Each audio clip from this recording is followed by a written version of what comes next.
ഞങ്ങളെ ശ്രമിച്ചുകൊണ്ടിരിക്കുന്നതായ നല്ലവരായ ദേശനിവാസികൾക്ക് അഖില ലോകരക്ഷിതാവായ നസ്രയനായ യേശുക്രിസ്തുവിന്റെ തന്നെ പരിശുദ്ധ നാമത്തിലുള്ള പ്രഭാത വന്ദനങ്ങളെ ഈ സമയത്ത് അറിയിക്കുന്നു.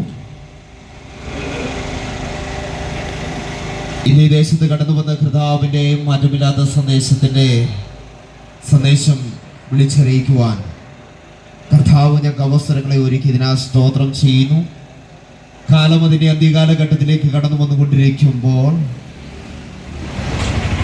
അക്ഷരകേരളം സുന്ദരകേരളം എന്നൊക്കെ വാനോളം വാഴ്ത്തിപ്പാടുകയും ദൈവത്തിന് സ്വന്തം നാടെന്നറിയപ്പെടുന്ന കൊച്ചു കേരളത്തിന്റെ അവസ്ഥകൾ ഇന്ന് ഇവിടെ നിൽക്കുന്നത് നാം ചിന്തിച്ചു കഴിഞ്ഞാൽ മദ്യത്തിനും മയക്കുമരുന്നിനും അടിമകളായി മാതാപിതാക്കളെ തിരിച്ചറിയുവാൻ കഴിയാത്ത യുവചേതനകൾ, മക്കളെ തിരിച്ചറിയുവാൻ കഴിയാത്തതായ മാതാപിതാക്കൾ ഉടനീളം നമ്മൾ കണ്ടുകൊണ്ടിരിക്കുന്ന കാര്യങ്ങളാണ്. പ്രഭാതത്തിലെ പത്രമാധ്യമങ്ങൾ നമ്മുടെ കണ്ണിനെ ഈറനയിപ്പിക്കുന്ന സംഭവ വികാസങ്ങൾ ഓരോ ദിവസവും നമ്മൾ കണ്ടുകൊണ്ടിരിക്കുമ്പോൾ എന്താണ് നമ്മൾ ചെയ്യുവാൻ കാര്യങ്ങൾ പോലും മറന്നുകൊണ്ട് ഓരോ ദിവസവും നമ്മുടെ ജീവിതത്തിനകത്ത് ഉടനീളം സംഭവവികാസങ്ങൾ ഓരോ ദിവസം നടന്നുകൊണ്ടിരിക്കുമ്പോൾ മനുഷ്യൻ മൃഗീയനായിരിക്കുന്ന സംഭവവികാസത്തിലേക്കാണ് കടന്നു വരുന്നത്.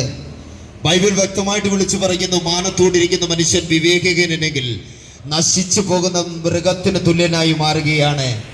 മനുഷ്യൻ മൃഗീയനായി മാറുകയാണ്. നാൽക്കാലികൾ പോലും ചെയ്യുവാൻ അറപ്പായ കാര്യങ്ങളാണ് ഇരുകാലികളായ മനുഷ്യൻ ഈ ഭൂമണ്ഡലത്തിനകത്ത് ചെയ്തുകൊണ്ടിരിക്കുന്നത്.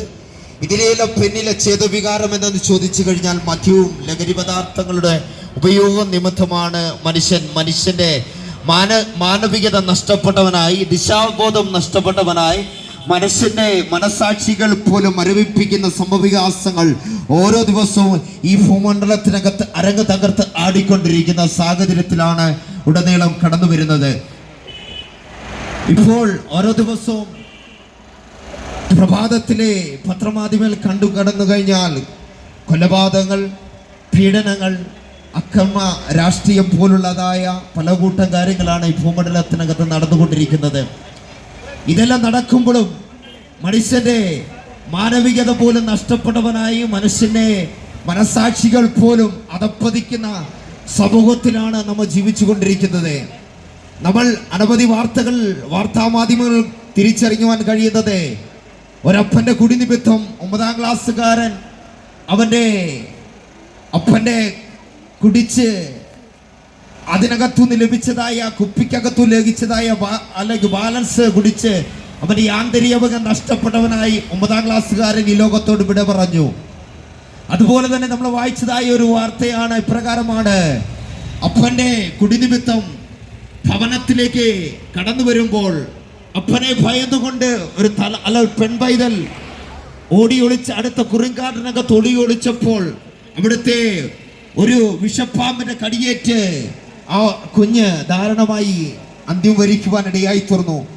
ഇതിനെല്ലാം പിന്നിലെ ചേതവികാരം എന്ന് ചോദിച്ചു കഴിഞ്ഞാൽ മദ്യവും മയക്കുമരുന്നും വരുത്തുന്ന വിനകളാണ്. യൗവനമോഹത്തിനകത്ത് അല്ലെങ്കിൽ നല്ല മേഖലയിലേക്ക് കടന്നു വരേണ്ട തലമുറകളെല്ലാം യൗവനത്തിലെ ഈ ലോകത്തിൽ നിന്ന് നഷ്ടപ്പെട്ടു പോവുകയാണ്. കാരണം ഇതിനെല്ലാം പിന്നിലെ ചേതവികാരം മദ്യവും മയക്കുമരുന്നും ജീവിതത്തിനകത്ത് കടന്നു വന്നതാണ്. അവന് സുബോധമില്ല, സ്വസ്ഥതയില്ല, സമാധാനമില്ലാതെ മനുഷ്യവർഗം ഈ ഭൂമണ്ഡലത്തിനകത്തേക്ക് നിലയുറപ്പിക്കുമ്പോൾ ഇന്ന് പകൽക്കാലം ഒരു രക്ഷയുടെ സന്ദേശമാണ് ഇന്ന് പകൽക്കാലം ഈ ദേശത്തോട് ഞങ്ങൾ കൈമാറുന്നത്. മദ്യത്തിൽ നിന്ന് വിമോചനം നേടുവാൻ കഴിയുന്ന ഒരേ ഒരു മാർഗത്തിലൂടെ കഴിയത്തുള്ളൂ. അത് ഞങ്ങൾ പ്രസംഗിക്കുന്നതായ കർത്താവായ യേശു ക്രിസ്തുവിന്റെ സുവിശേഷത്തെ സന്ദേശത്തിൽ കൂടെ മാത്രമേ നിങ്ങളുടെ ജീവിതത്തിനകത്ത് രൂപാന്തരം തരുവാൻ കഴിയത്തുള്ളൂ. അപ്പോൾ എന്താണ് ഇതിന്റെ പിന്നിലെ ചേതോ വികാരം? പാപമാണ്. പാപം മനുഷ്യന്റെ ജീവിതത്തിനകത്ത് കടന്നു വന്നതാണ്. മനുഷ്യന്റെ ഈ വിക്രിയൽക്കും മദ്യത്തിന്റെ ലഹരി പദാർത്ഥത്തിനും അടിമകളായി തീരുവാനിടയായി തീർന്നത്. പാപം മനുഷ്യന്റെ ജീവിതത്തിനകത്ത് കടന്നു വന്നപ്പോൾ അവൻ സുബോധമില്ലാത്തവനായി, അവൻ മനുഷ്യന്റെ ജീവിതത്തെ പോലും താറുമാറാക്കിക്കൊണ്ട് പാപം മനുഷ്യന്റെ ജീവിതത്തിലേക്ക് കടന്നു വന്നു. നമുക്ക് ബൈബിൾ പഠിച്ചു കഴിഞ്ഞാൽ കാണുവാൻ കഴിയുന്നത് 2 തരം പാപങ്ങളെ കാണുവാൻ കഴിയുന്നു. 1 ജന്മപാപം, 2 കർമ്മപാപം. എന്താണ് ജന്മപാപം?